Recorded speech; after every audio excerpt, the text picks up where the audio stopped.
Hi, it's Joy, and today I'm going to be watching The Wheel of Time, Season 1, Episode 7, The Dark Along the Ways. This has quickly become the favourite part of my week. I only have another week of this, and then I have to wait till September. How terrible. I am so excited for this episode. I do know that people said that from the end of the previous episode with Matt leaving into these ones is when the production was really hit by COVID and not being able to access the sets and have as many extras and stuff, and fair enough, fully take that on board. I will be, lenient to them if there's anything I'm critical of, but at the same time, I've just adored every aspect of this show, so I feel like I'm just going to love what happens next. I mean, not necessarily what happens next, because a lot of it will probably be quite terrible, but I'll enjoy my ride.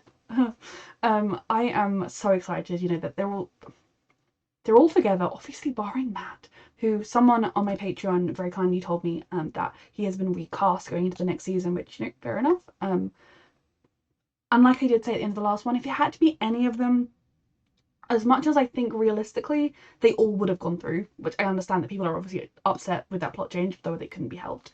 I do also think that if it was going to be any of them to kind of have a freak out and not go through, it would be Matt, given everything that he just went through with the evil dagger and the darkness and everything.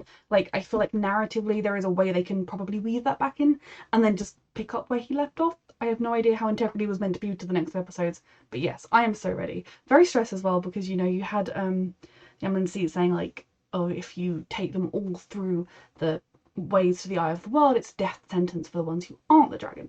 Which, given that at least 3 of the people coming through are not going to be the dragon, that's stressful to me. But maybe they will be the dragon. Kind of the fact that Matt isn't there surely means they can't all be the dragon, because then there'd be a bit of the dragon missing. But then given that that wasn't an intentional plot decision, maybe that will be the case. I am just waffling. I am so excited. A reminder that you can find the unedited version of this reaction on my Patreon 2 weeks in advance, the edited version 1 week in advance, so it's all up on Patreon right now, and let's go.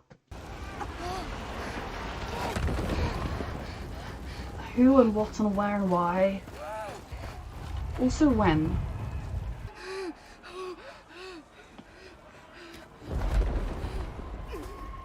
Not a good time to be pregnant. Jesus. What are they?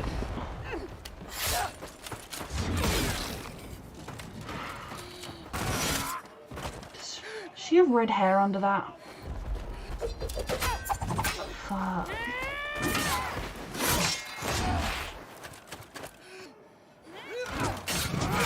Is this Rand's mother? Is one of these men Rand's father? God, in labour and fighting these men off. Whoever she is, she's very skilled. Holy shit.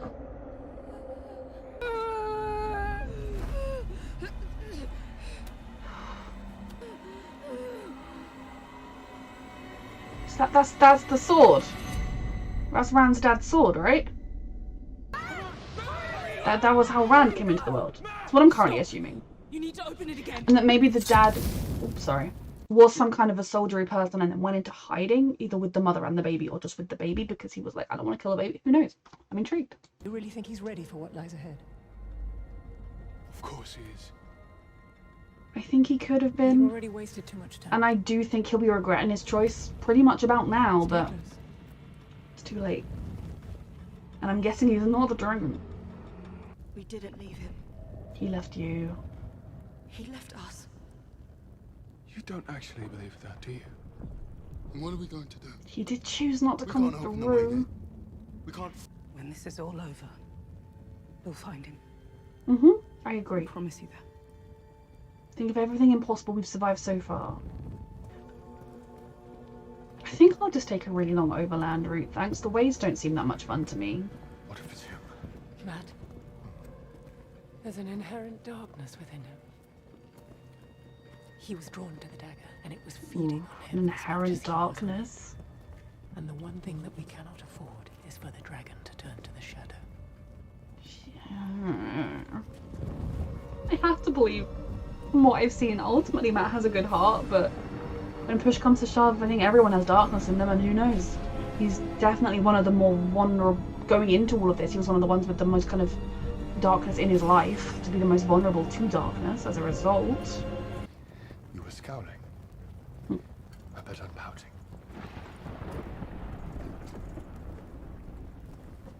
Trying to make her smile. Matter's safer there than he is here. Wait! There's something up there. He can see further than they can because he's a wolf man. There's something following us. So surely if it did it to the guiding, it's ahead of us. But it's definitely observing us.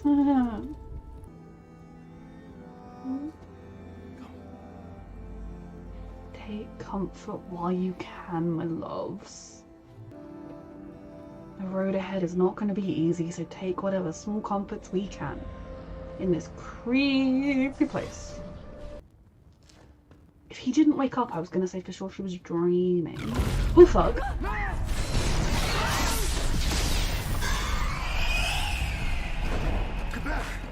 Okay, I need to see her channeling again, sorry. I should have processed what was happening. Like, I feel like the first time I freaked, the second time I had to process. Okay, because I feel like that's what I mean. Maybe I'm reading in too much because I'm trying to work out which one of them is doing stuff.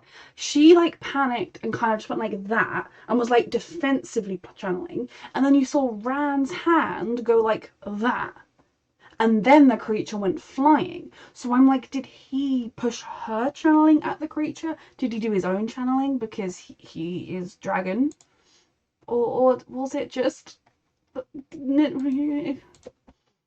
I'm gonna call her naive, for goodness sake. Egwene did it. Also, some of my comments on YouTube put that it's Egwene like Guinevere, and I'm like, so she's a Gwyn now. And if that's wrong, she's a Gwyn now. I spent the last week aggressively thinking Egwene in my head. Like, the timing of that seems to me like it was Rand, but it could also have been Egwene. I'm sorry, I didn't mean to channel. What is Machin Shin? Oh fuck, of course! Thank you, Machin Shin. I was trying to work out, because when they say it, it's hard to know what this word is, and it says at the side. The black wind that lies in the darkness and consumes the sanity of the... Well, that our sanity isn't doing too great to begin with right now.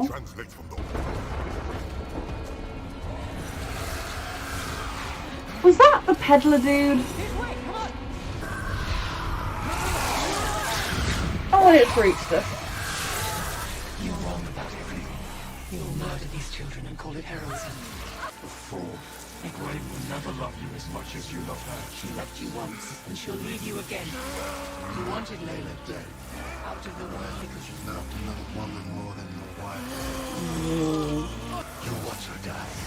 You'll hear their screams as they die, just like you heard your parents, and you do nothing to save them, so you have nothing and no one. My knees.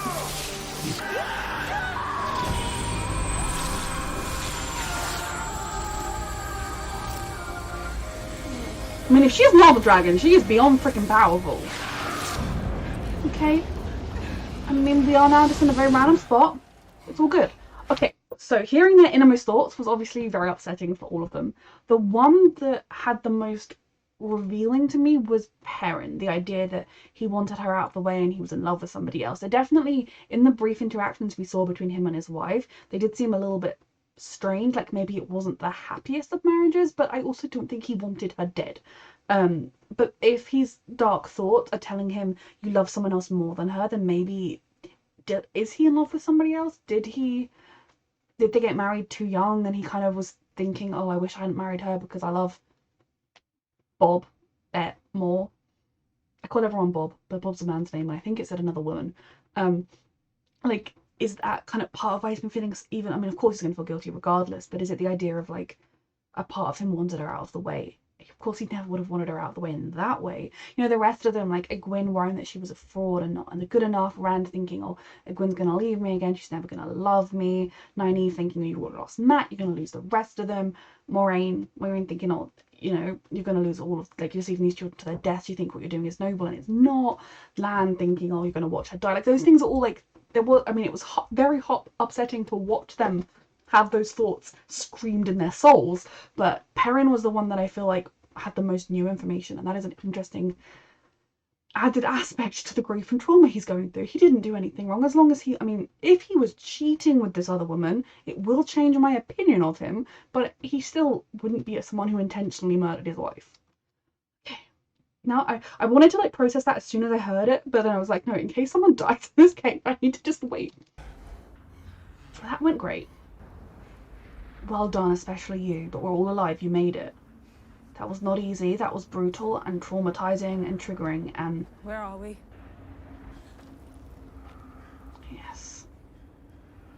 That was hard on everyone. Whatever it was you heard in the wind, put it out of your minds. It was a dark thought from the darkest part of your soul that doesn't think. See, this is where I feel like Moiraine is, I've really come to love her character deeply, but you almost feel like they need a little bit of a like, I know, I felt it too, and I'm struggling as well, but we all have to put it out of her mention. She needs a little bit more of that kind of emotional reassurance, which she isn't very good at, and you know, that's, why should she be? But I feel like they kind of needed that to be like, yeah, I also suffer, like I'm not impervious to it, I'm in the same amount of turmoil as you, but like we just have to keep going. Which I like, because again, she's not perfect. She's a realistic character. Why do I feel like we've just walked into a viper's den?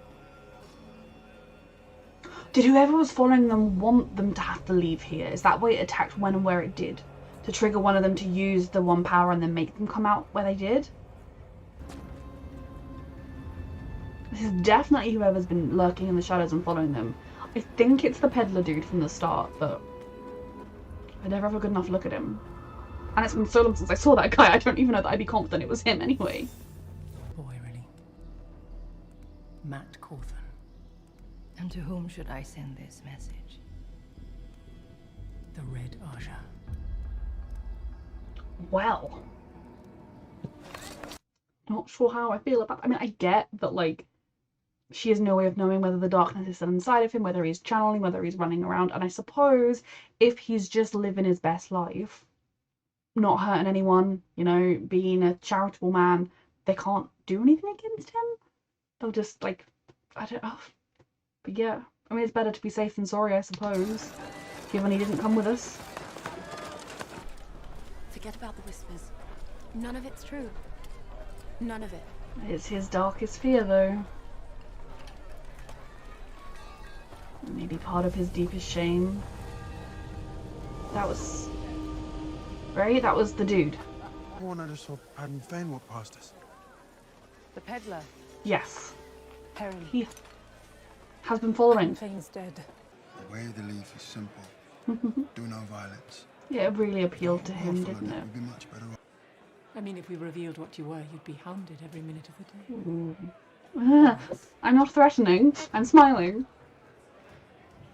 Has yellow eyes, Yeah. blood running down his chin. And the redhead is rocking a baby. Whose baby? No idea, looks like any other baby. And the girls? Rocking a baby.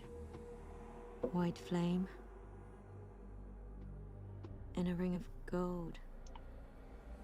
But they're all linked, all four of them. Is that unusual? Very. I see sparks of light trying to fill the shadows, and the shadows trying to swallow the sparks. So is the dragon all of For them? what it's worth, it Including was like Matt? visions. Is any vision stronger than the others? Not particularly. Interesting. So it seemed like the girls, it was magic and gold rings like Aes Sedai. Perrin, it was his wolf man, whatever. And Rand with a baby. I mean, I guess, you know, he did just want a nice normal life, but like... You saw something for me? Ooh. These aren't definite, and the interpretations are who knows. She's going to be your downfall. Fuck. Well, that's an extreme blow. But, like, again, how do you interpret that? Like, is going to be a downfall as in, like, she's going to turn against her? Or just the fact that they have a relationship is going to get out and then everyone's going to turn on them? You know, like, there are, like, 1,000 different interpretations of the be your downfall. It could be that you're too trusting of her or that you don't want to risk her. Like, there are so many different ways you could be a downfall. I love the way Nynaeve is, like, so protective over them. She's only, like, 5 years older than them. We leave tomorrow. You forget, girl, that I cannot lie. You can evade the truth. I wish I could. It's not lying, but you can dart around the truth. Whichever of you goes to the Eye of the World and is not the dragon, you will die there. Goody. Ground to dust between two forces of nature. So if we're all going, we're all the dragon, right? Minus the part. Make your decisions tonight, then. We leave at dawn.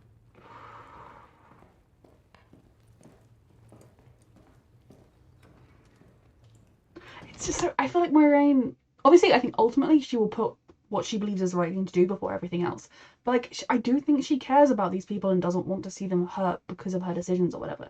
If she could, she would protect all of them from having to do any of this. But she's also terrible at conveying that in an empathetic way. Like, it's just, I love her as a character because I think, like, I just feel like this show does such a good job, and obviously it's Rosamund Pike, it's all the acting, it's brilliant, of really making these characters just feel three-dimensional, because she doesn't just come across as completely cold, but you could see how you would read her as that way if you yourself are scared and terrified and trying to work out and trying to protect yourself and your friends. Like, it's just, they're so three-dimensional and you can kind of see under the cracks, but then you just want to push her to just give a little bit more empathy towards them. Just a teensy bit more, you can do it, and then she just doesn't, because she is not built that way, and that's fine. And it's just a lot, and I love them all. The Dragon Reborn being one of us. We only believe it because she told us it's true. She can't lie. That doesn't mean she can't mislead. And that, You think she just learned today that the rest of us will die there? and also it doesn't mean that what she she can't lie, but if she believes a lie, she will tell it as though it's the truth. Even if she thinks she's telling the truth, Thank you. she could be wrong. About us, about all of Doubting it. makes sense, but the costs I not think they doing have to go this. through with it. Because if there's even a chance she's right, Yeah, then it's worth it. you were wonderful and brave, my love. What if it is Matt? Come on. What? Oh, we're gonna have an argument, I Why see. couldn't it be him? You never really got to know him. If you had, then you'd know how hard he's had. The it, how he fractures are fights coming to get out. by. He doesn't have much. And what he does have, he gives to his friends. He probably went back to Tarvalon for that bloody No, stolen you don't dagger. know anything about He that. left us. You did. Well, I guess you're the expert on that, aren't you? Jesus Christ. You're the only one who's ever really loved me. Don't speak to her like that! Stop it! Excuse me? You owe her an apology. For what? The truth? Stop! Is Just he in love with stop. her? I am so tired of you two fighting over her like she's something you can win.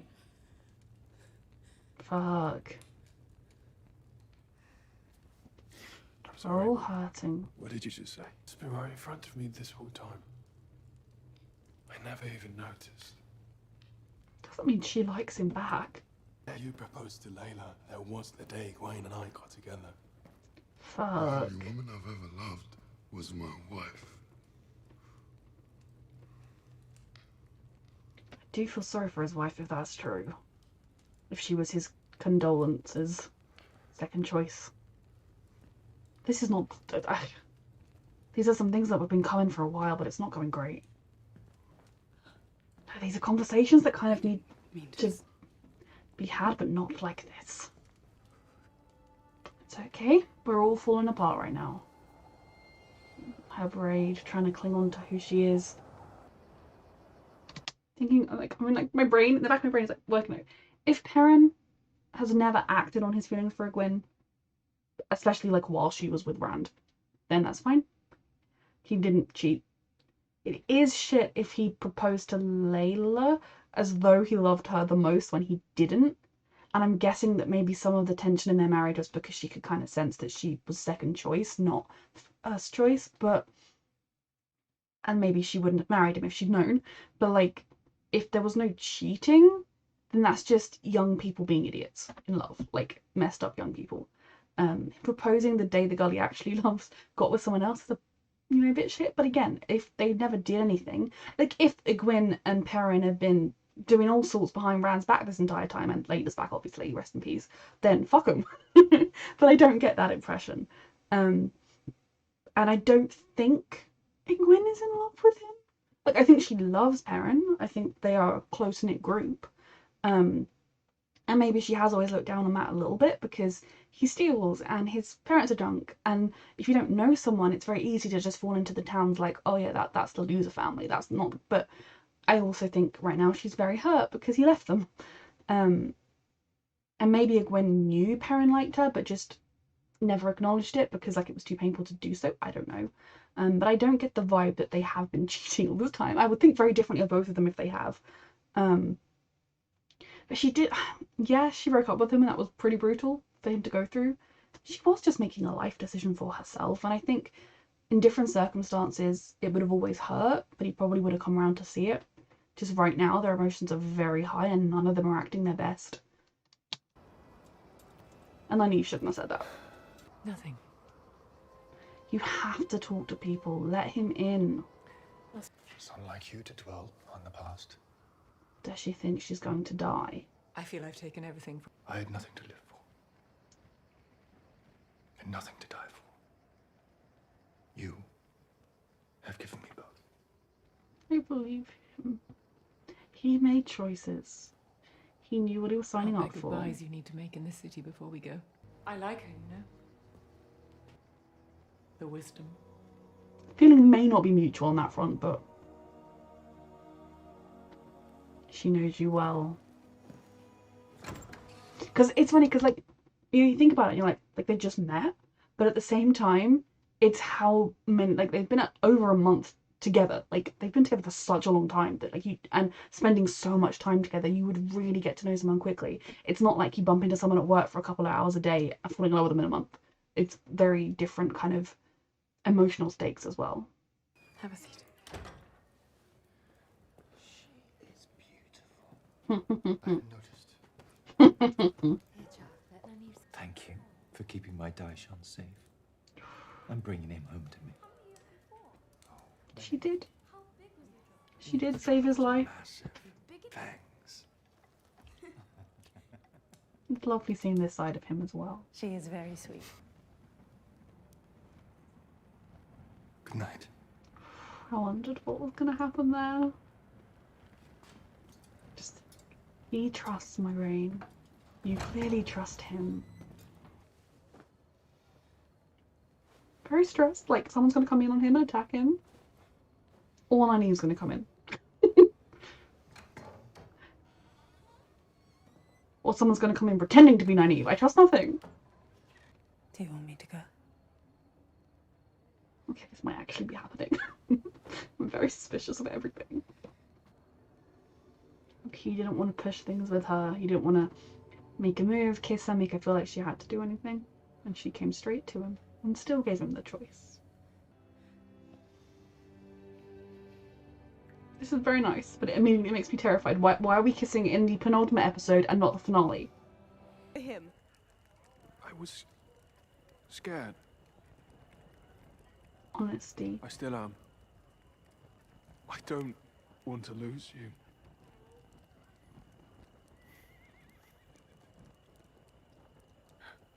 And you won't. I really hope not. We're coming back. Hope All of us. is a really Listen to beautiful me. thing. You need to go to the White Tower. Become what you've always wanted to be. No, not without you. I'll come with you to the White Tower. This is very, I need some water. very sweet. Did you really think I'll let someone else be yours?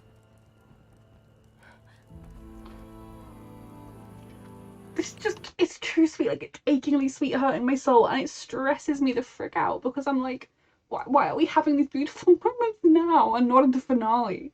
Because if they're now, then that means something terrible is going to happen imminently. But I'm just very happy. Ever since she had powers, I mean, who knows if they're ever going to actually go to the White Tower. There are 1,001 books. I don't even know if the same characters are in every single book. But like, there are 1,001 books, there's plot, there's a lot more to happen. I doubt there's going to be time for anyone to just go and casually go to the White Tower. Maybe there will be, maybe there's a time jump, I don't know. But that is like, ever since the idea of her potentially being an Aes Sedai, I was like, he could be the water. It's you. I will always stand by you, you know that. No matter what happens. Yeah. I love them so much. Just so sweet. So glad they got through everything. Still stressed something terrible's about to happen. I also love these two. They make me very happy as well. It's a title given into future kings of Markia. Woof. Smuggled me out of the palace. Fuck, it was that recent. And brought you here. And now, you finally belong. To her. And to you, if you'll let him. They really are seeing each other's souls right now. She doesn't own me. Exactly. It's not that kind of belonging. Only in the way those kids own you.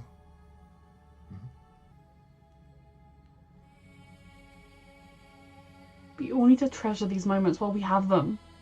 I'll get your dinner, Neve. Did his father tell him something? Three men your size couldn't break it down. He wielded. It wasn't just super strength, he wielded? I think I've seen it before. I told you he did something! I've always known it's you, deep down. No matter how fast or how far you run. He's the dragon? Escape your fate. You are the dragon reborn. You are the dragon reborn. We're close. He's the dragon. That's why he freaked out the most. Because that's why it wasn't just the stuff about Egwene not loving him and leaving him. It was that. He's the dragon? Mr. Dragon, please don't do anything. Just be a good dragon, I like you. I saw a man in armor carrying your heron-marked blade.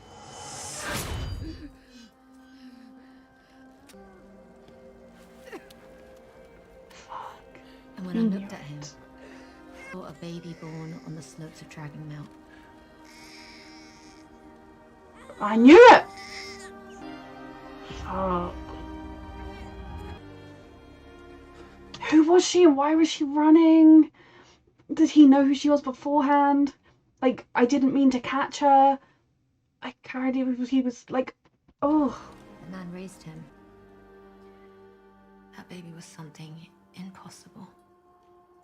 Fuck. Do I make it back?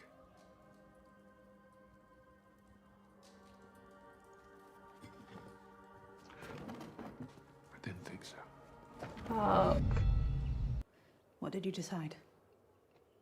Where's Rand? Like, has he gone by himself? Has he run off? Where's Rand? Mm-hmm. Assumed he was with you. It's me.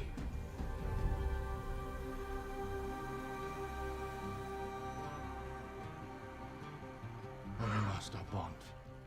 They've gone, both of them, without the rest. I don't understand. To protect them.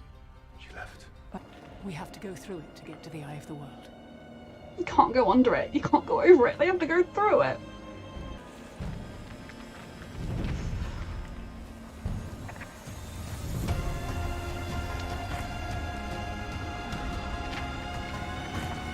Wonderful. That looks like a really fun journey. Fucking hell. Oh my god, I love the show so much. Like, I love the show. So, there is still that tiny part of me that has spent so long analysing everything and doubting everything that the show has literally said Rand is the dragon. And I'm like, you can't get me that easily. Is he? I mean, I'm gonna go with yes, because it makes sense. If, like, the seer seeing him, I'm assuming she's a different seer to the one that had the prophecy of the dragon being born. That seer did die, and it wasn't like they just pretended she died. But this seer has seen him, like, she's always known about him. The interesting thing then is that when she saw the four of them sitting there, she saw him holding a baby. Now, was he holding the baby because that meant he was the baby from her vision? Was that the significance of him holding a baby? It wasn't like in the future he's going to live a nice long, I mean, he's going to live a nice long life because they all are, and have babies and get to hold them. Was it like kind of tying that like this young man is the baby you've seen and the kind of life you saw live? Because, and yeah, like I was wondering kind of why Rand seemed the most affected by the wind. You know, obviously I was just thinking, oh, you know, it was just a slap in the face reminder of the like heartbreak he'd previously been through, but it was the fact that his innermost thoughts were saying it's you're the dragon. Is that also why when they all dreamt of bats, he dreamt of the bat coming out of him, and they just dreamt of the bats dying because he's the source of the bats because of the dragon. I don't know. Um, oh. Is he also a thingamabob? The people from the mountain who were super strong and stuff. Though obviously when we saw him breaking down the door this time, we saw him wielding to do it. It wasn't just brute strength. So if it is purely that he's the dragon and he's not, he just happens to have red hair, that is going to be such a brilliant way of masking. Because like I almost crossed off a couple of points on my list of assuming he was the dragon because of that. But no, oh, fascinating. There's still, like I said, that part of me that's half convinced they're going to turn around and go, lol, we got you there, and good on you if you have. But no, the whole, like at the beginning, I was like, oh, that woman looks like she has similar kind of hair colour to Rand. And I was waiting to see one of the swords and to see the crane on it. And yeah, I knew it. I knew his dad was some sort of trained soldier in hiding, because some little shepherd shouldn't fight like that, wouldn't have a fancy sword. And so Rand has known, I suppose, all the dad managed to say to him was something about, I didn't mean to find her. He was so small, or he was quiet, or he made a lot of, I can't remember, something like he made a comment about the baby as though like, so kind of, he didn't say to him like, I don't know, like I'm guessing all he said was what we saw him say, so it wasn't like he gave him a full history of exactly the situation. He kind of, some things that the more you think on them, the more you'll be able to be like, well, what? Who? What? The mountain? And then when you put it all together with everything, he was able to piece it together in his mind and realise it is definitely me. Fuck. But just, it was so well done. And like at the beginning, I knew it was going to be, I mean, I say I knew it was going to be Rand's parents. I presume his father was not actually his biological father. One thing I still want to know is what was going... Now, again, when I say I want to know this, if I'm not supposed to know it and I'm going to find out at some point, it's going to be revealed in book 10. I don't... You know, like, if it's something that we're meant to wonder about and I'll find out, don't worry about telling me. But if it's just something that in the book you already knew at this point and the show's just neglected to mention, or I've missed the mention of, then tell me kind of where I'm at. I still want to know what was happening. They were by the mountain, the mother was on the run, there were soldiers trying to kill her. She was super strong, which does actually suggest to me that she could be one of the super strong red-haired people. I'm so like, with my brain fog, it was such a fantasy name, I don't know what that race of people was called, and so they're just the super strong red-haired people. Kind of, I guess, maybe it was just some sort of war against them that she was fleeing and fighting for her life while in labour. But just for Rand to kind of find out that not only is he the dragon, but everything he's ever believed wasn't true. Like, I'm guessing, because in the first episode we had him, like, they lit the lantern for his mother, and then he was like, oh, how long does it take for a soul to be put back in, for the wheel to return a soul, you know, talking about his mother. So I assume he was told something like, oh, she died in childbirth, and I moved you to this small town, and we were always shepherds. There was never anything different about our family. Nope. But there's a lot to his heritage that he doesn't know, and how will he know it? Now, asking a seer is a brilliant way. And it also makes his kind of outbursts make a little bit more sense, because again, he was processing a lot more than they were processing, because I feel like what the wind did in the waves was make them all kind of, it sort of hit them around the face with the darkest fears and insecurities and thoughts that they have. And we saw for Perrin, you know, that was that he's in love with, I mean, I worried it was going to be a Gwyn, or with somebody else, and that, you know, maybe part of him had wanted Layla dead. Now, her name is either Layla or Lena, and I didn't write it down because she's dead, so I'm sorry about that. Now, I will say that I don't think he wanted her dead. I think he maybe regretted the marriage. I think maybe they both realised that there wasn't some all-consuming passionate love. But I also think realistically, for those, I mean, not everyone was going to get a super passionate love. I don't know. I think maybe there were times when he wished they hadn't got married, when he wished things could be different. That is not the same as wishing she was dead. You did not want to kill her. But I also understand why your insecurities and deep thoughts and your guilt and shame spiral would really set you on that path. And I love the way he is really taken by the concept of the Way of the Leaf. You know, I really... it's so funny. Like, I really hope there is a way he's able to somehow live a really peaceful life like that. But then there are other parts of he's like, but if he does that, he's not in the show anymore. And I love all of these characters and I don't want that to happen. But if it's that or die, he can just go off. From now on, any character that dies, I'm going to decide didn't die. They just left to go be peaceful someplace else. I think they did a really good job of handling Matt's exit. Now, I didn't find this episode jarring at all. Obviously, that is different, I suppose, if you've read the books and they've done a fairly good job of following the books, and then suddenly one of the main characters isn't there and they're dealing with that and all this, you would be kind of like, I can totally understand why it would feel different. And maybe there are certain scenes and events that you were expecting that didn't happen because of COVID and everything. But for me, as just a show watcher, this show the episode felt seamless. And yes, Matt's exit felt a little jarring, but I also can see it as being a side effect of the dagger and what he's going through. My personal current understanding of Matt's character would be that he already regrets not going through, that there is a part, and maybe he's ignoring that part of himself, but that he is currently like thinking, damn it, why did I leave them? I should be with them. But I think the way we kind of saw him, the way he was with like, oh, you don't want a dragon like me, I'm not enough. I think a lot of his kind of, it can be made to work with his character, with his old insecurities, with probably feeling like people look down on him, with him thinking he's not enough, that like they're all together, they'll be fine, they don't need me, and I'm not going to risk my life, I'm not necessary, I'm definitely not the dragon. I could kind of see sort of various different spirals. It's going to be interesting to see where they take his character from here. I presume there will have to be some time where it's like him explaining where he's been this time, and also why he didn't go through, and apologizing and trying to make up for it or whatever, and then they will slowly ease him back onto the track his character's already supposed to be on. But I think for me, it felt okay. If they cut to Matt and Matt's like, I'm so glad I didn't go with you, fuck you all, I hate you, I would be like, that's not the character I knew, the dagger really changed you. But like, I think they did a good enough job of it. And I think even having kind of Egwene, because when Rand was like, how do you know Matt's not the dragon? Egwene did kind of snort a little bit, like, as if, which, is why that said, like, fell off. Now, was that part of it that she kind of had always sensed it could be him? Did she kind of realize in the ways that she didn't do anything? Like, she held up defensive and he pushed it away? Because it was both of them wielding, right? It wasn't just him. It was like she kind of went, and did like a kind of shield, like, I'm scared, protect me. And then he was kind of like, protect her, kind of was the vibe I got. That maybe she was already starting to realize it was him, and so having him say, what if it's Matt, had to be like, come on, you know who it is. And that's part of why she said to him, I'll stay by you even if it's you. Like, they dreamt of this future where she'd go and become an Aes Sedai and he'd be her warder, but deep down they both knew that most likely he was the dragon, and that was not the future that they were going to have. And so her saying, I'll stay by you even if it's you, is because she'd kind of figured out that it most likely was him.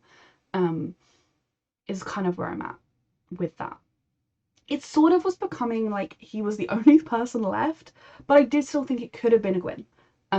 Because yeah, she's could just be a woman who can use the power, like that's fine, but it was, I reached the point, Perrin with his yellow eyes, he's just a werewolf, a wereman, a wolf man. There's something about him, like he could see super far in the tunnel. There was something very, very interesting about him, but I don't think it's that he's the dragon. Then you have Matt, who would still be a candidate, but the fact that he wasn't there made me be like, well, I feel like they would have, I know that they weren't able to recast him, but I feel like if he was the dragon, they would have had to do a rushed job on the recasting and like delayed filming even more. Like they would have had to recast him if he was going to be the dragon for these final 2 episodes. So it kind of ruled him out. And then Nynaeve is too old. Now, I know that people have kind of been pointing out to me a lot that you can't, just because someone says, oh, there was a prophecy and it means this, doesn't necessarily mean it's true. There are lots of different prophecies and not everyone knows them, all the different versions. But I kind of feel like that prophecy is so central to the show and was so specific that it kind of had to be real, at least like mostly real. So I didn't think Nynaeve was going to be the dragon. Now, again, there is still that part of my brain that thinks they're tricking us and that Rand just thinks he's the dragon and he's just special for some other reason and it's going to turn out to be someone else in the next episode and I'm going to look like a fool for all this speculating. But I love speculating, so I don't really care. So Nynaeve was too old, and then Gwyn was definitely a candidate. Definitely. Like, she was my other most likely. It was kind of between her and Rand that I'd reached the point of thinking. And there was a part of me that was almost wondering, does it need to be a woman because of the whole taint on magic? And people have explained to me very, very kindly that the one thing that they didn't fully get across in the show, that men and women, it's very gendered, but you know, I don't think it would be nowadays, but they touch this magic from a different source, or from it's different. And so the men's source is tainted and the women's isn't, which is why men have the effects. So does that mean Rand as the dragon is gonna go through all of that? Because that's pretty shit. Again, if he's not the dragon, then he's still just a dude who can use. We saw him wield, so you know that's still dangerous. And how long has he been aware he wielded? Like, did he know he used the power to knock the door down, or just did he kind of assume, oh, I just was really strong and was able to knock it down? And it's kind of, I definitely think he has been ignoring the signs and pretending it's not him this whole time. I love this show so freaking much, and I adore all of these characters. You know, I think Moraine would have had much better luck getting them on her side, getting them to trust her, if she was able to be a bit more empathetic with them and let them in a little bit more, lower her guard around them. But that's just not who she is, and I think that is something that it would be healthy for her to learn how to do, even if it's only with Lan, because there are times when I'm like, you need to talk to that man, and she's like, wall up. But oh, I have so many things I want to talk about, and like, I love like just exploring this city and hearing about kind of its history and learning more about Lan himself, that he is not only a member of a people that were without a home, he is the king, the ruler of those people. I mean, yeah, he was a child, so it's not like he ever ruled. When he previously talked about losing his home, I just sort of assumed it was like his people lost their home, even in the breaking of the world, like a really long time ago, and had kind of just been keeping the memory of their home with them. I had no idea it was something that had happened in his lifetime and that he lived through. And maybe in a way, that kind of shared sorrow of having seen your family die is something that connected him and Nynaeve, that kind of they saw each other in each other, and that helped them bond.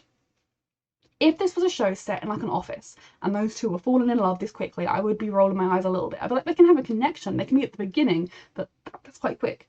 In fantasy shows and in a show like this, where they have spent every single day, more or less, since they found each other, of this past like month and a half, 2 months, together, cooking, cleaning, fighting for their lives, it is the sort of thing where you get to know someone much quicker, much more intimately, and I think it builds bonds quicker because there is the kind of fraught life and death side of things. I am so glad that they finally had that moment, and I love that she followed him and he invited her into his family, essentially. I love that he didn't try to force her, he didn't try to be like, I mean, again, I'm not that he ever would have been forcing her, but I feel like he didn't want to assume anything or push anything on her that she wasn't ready for, and then she was like, I'm ready for it, and I think you're ready for it too, but if you want me to go, I will. Like, I think it was just handled really well. And then them sharing that moment together, talking, bearing their souls to each other a little bit, and her choosing to actually stay will mean the world to them. And I think they've just done a really good job of building a real solid foundation for this relationship to be on. And then the other relationship in the show is obviously, you know, my biggest concern with these two was the fact that they were already in love when we met them. And for me, that is such a red flag.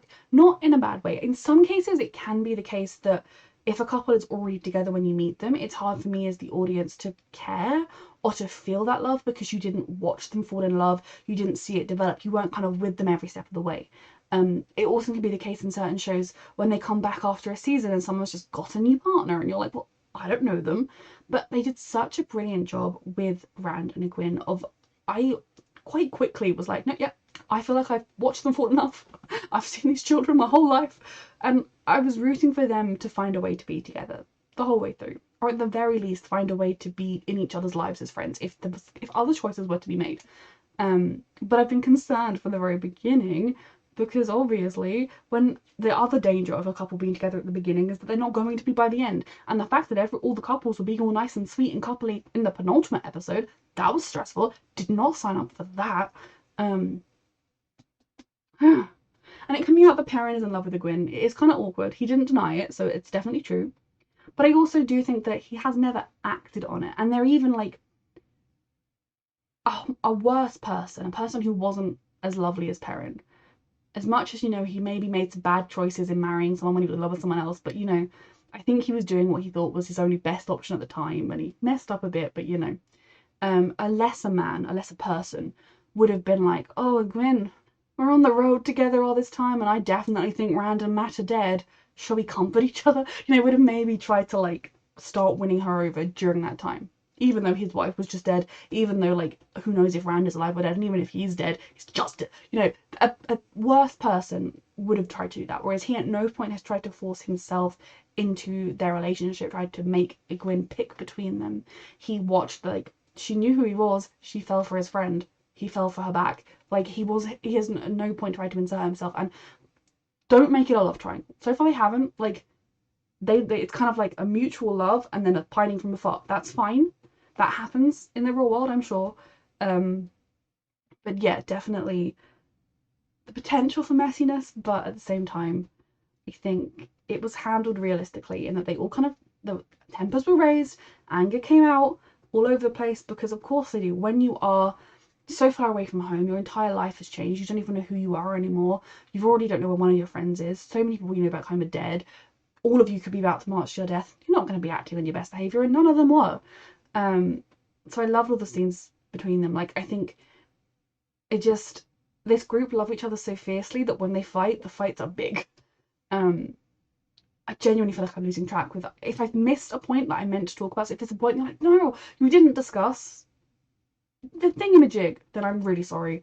I'm like trying to go over all the points, and I think I've discussed most of them, and if I haven't, I'm truly sorry. The last thing I want to talk about is that moment when Rand was like, what about the eye of the world? And she was like, oh, you know, you're a good guy, so I'm sad to see you all the time. And then he was like, I don't come back, do I? And I don't accept this. I refuse. He is going to survive. Egwene is going to survive. Perrin is going to survive. Nynaeve is going to survive. Lan is going to survive. Moiraine is going to survive. Wherever he is, Matt is going to survive. Royale, if he's still around, he's going to survive. If I forgot a main character because I brain fucked, they're going to survive too, okay? Everyone's going to survive. I immediately got that vibe that part of me thought he might just set off by himself. Now, thank goodness he didn't. He's smart enough to know he at least needs Moiraine. And it's the fact that she didn't even bring Lan. Now, that could be because part of her was aware he was with Nynaeve, but I think she really meant what she said earlier about the whole, like, when they had their conversation about, I took everything away from you, and he was like, well, no, you didn't. You gave me a reason to live. Like, I think she wants him to live on off. Like, if she has to die for this thing, she wants him to live on. Yes, he'll always miss the bond. Yes, that will be the case. But she knows he will keep going because he's got Nynaeve. He has something else to live for than just her. And he wants him to be able to do that. She doesn't want to risk anyone unnecessarily, even though it's his literal job and he's going to kill her himself because of this. They're all going to, like, they're going to kill Rand. They're going to, these two are going to be killed. At the very least, you need to have a discussion, and then you'd be like, you're not the dragon.